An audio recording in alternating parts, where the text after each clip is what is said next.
There are a lot of applications for stack. Stack is a basic data structure. So many algorithms use this stack. So we'll see some of the applications at this moment. One is string reversal. This is very basic application of stack. Okay, so that you can easily understand that. That's why I am giving it. Let's say there is a string called GATEBOOK and I want to reverse it. Okay, then how to do that? Simple. Take a stack. I assume that, let's say, we implemented stack already, but I will explain you how to implement it. At this moment, assume that we have a stack of characters. Okay. Now push G here, after that A, after that T, until you see null string. We know that so whenever there is a string constant, there will be null character at the end, right? So until you see null character, keep on pushing. Okay, B O OK. Once you do that, B O OK. So there is one more right here. Yeah. So after that, what you do is, once you reach end of the string, then start popping K O O B E T A G. We know that whenever we pop, recent element will be popped. Since K is a recent element, then that will be popped. Then you will get reversal of the string. Correct? So this is about string reversal. So we are using stack data structure. Second one, balanced parenthesis. Let me explain you what is balanced parenthesis problem. Let's say generally in expressions we write parenthesis, and we write especially balanced parenthesis, right? So to check whether a randomly given string of parenthesis is balanced or not. Okay, for that, how you do it? Example, this is balanced, but how to write a program? Using that program, how to check whether given a string of parenthesis is balanced? Again, there is one important property you see. So this parenthesis should match with this one, right? The closest one. Now this parenthesis should be mapped to one more thing, which is again closest to this one. I mean, after cancellation of this one. So generally this is a stack property, right? I can say that. So this right parenthesis should be matched to the recently opened left parenthesis. That's why it's a stack property. So what I do is, to utilize that stack property, I push all the left parenthesis into the stack. So whenever I see a left one, I push it and I wait for the right parenthesis. Whenever right parenthesis comes, the recent left parenthesis is already in the stack, I pop it. So I cancel it. Next, go to the right, one more parenthesis. Whenever I see this one, again I cancel the left parenthesis. In that way, I match recent ones. Okay. Then if I do that, then after really its balanced parenthesis, stack will become empty, and I say that so your string is balanced. Now one more example. What if you get like this? So one extra parenthesis, which is right one. What happens is, so first we push left and left, then when right comes, then we pop it. Yes, it's perfect. It's matched one is popped. After that, whenever you see this one, then we pop this one. Yes, right thing is popped. Then you get right parenthesis. Whenever stack is empty and whenever you see right parenthesis, then we have to throw an error. Correct? So by suitably writing the program, then easily we can check whether a parenthesis is balanced or not using a stack data structure. You understand that? Let's see one more famous problem in text editors, that is undoing and redoing. This is also one of the application of stack. Okay. In MS Office, definitely this kind of functionality exists, right? So let's say you have some editor, and in that editor you want to implement undoing and redoing. That means, I write the data and suddenly I want to cancel the data, otherwise I want to go to the previous state. Example, let's say here I am writing A first. After that, generally this is a tendency people do. After that, I want to change, I want to go from A to AB. That means after that I want to write B. Then, so I'm just showing my status, like initially I wrote A, after that AB, after that ABC. Then later on I realized that I don't want this BC. That means I want to go to previous states. For that, so how your editor, whenever you do undo, example you are here, current pointer is this one, and whenever you do undo, then your editor will show this one. After that, if you do undo, that means whenever that command is pressed, then you will come to this point.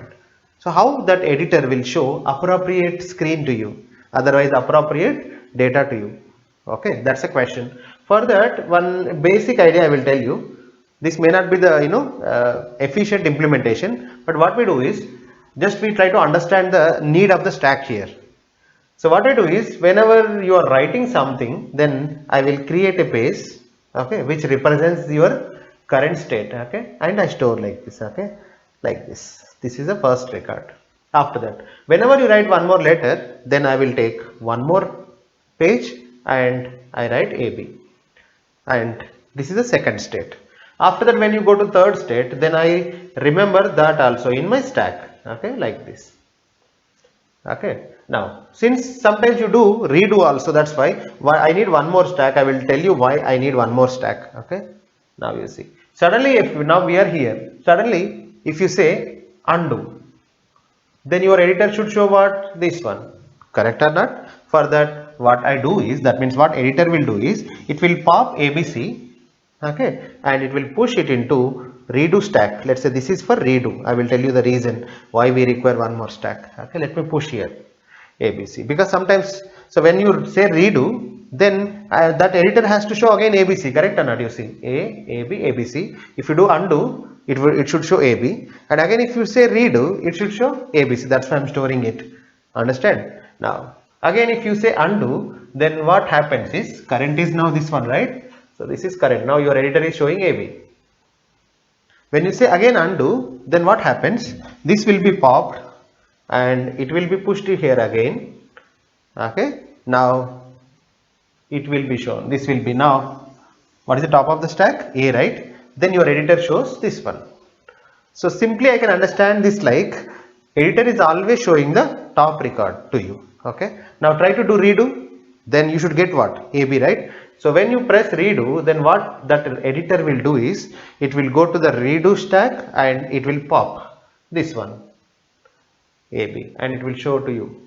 Okay, at the same time, so that will be pushed again to this stack. Understand? Then it will be removed from here.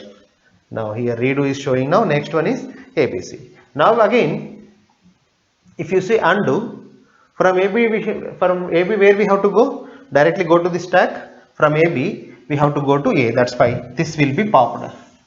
Then AB will be popped. Again it will be pushed here.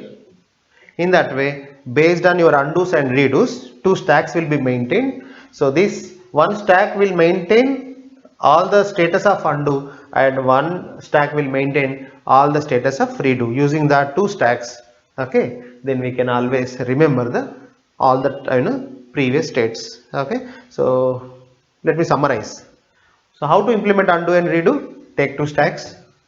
First of all, start with some page. Whenever you go to the new page, then previous page will be pushed into the stack. In that way, whenever you go to the next state, like whenever you write a character, you will go to the next state. When you go to the next state, then they will be pushed into undo stack. And whenever you say undo, then from undo stack, data will be given for you. At the same time, that will be popped and that will be pushed into redo. In the same way, whenever you press redo, then data from redo stack, that means top of the stack, will be given for you and that will be pushed into the stack. In that way, by exchanging the data between these two, so we can implement undo and redo. So because this is the basic data structure class, okay, I'm just giving the rough idea. Okay, we are not implementing it rigorously now. So just try to understand the basic idea, that's enough, right? So this is one application of stack. We'll see one more application, that is system stack for activation records. So whenever you write a program, okay, especially when you have a recursive program, then because of that recursive program, that function, some function will be executed repeatedly. When a function is executed repeatedly, then to remember the program status, your compiler maintains a stack that is called system stack. So that stack is nothing but set of activation records. Don't worry. So it's a part of the course. Then I will explain you after some time. Okay. So we are going to discuss this system stack for activation records rigorously in a topic called recursion. Okay. That's why I don't discuss anything now here. Now the fifth one, infix, prefix, postfix expression evaluation. So we'll see what is infix, prefix, postfix expression evaluation rigorously. That's why I'm not discussing this now. Okay. So this one and this one I explain you. Now DFS. So DFS will try to learn in graph algorithms, of course, where we use a data structure called stack. Okay.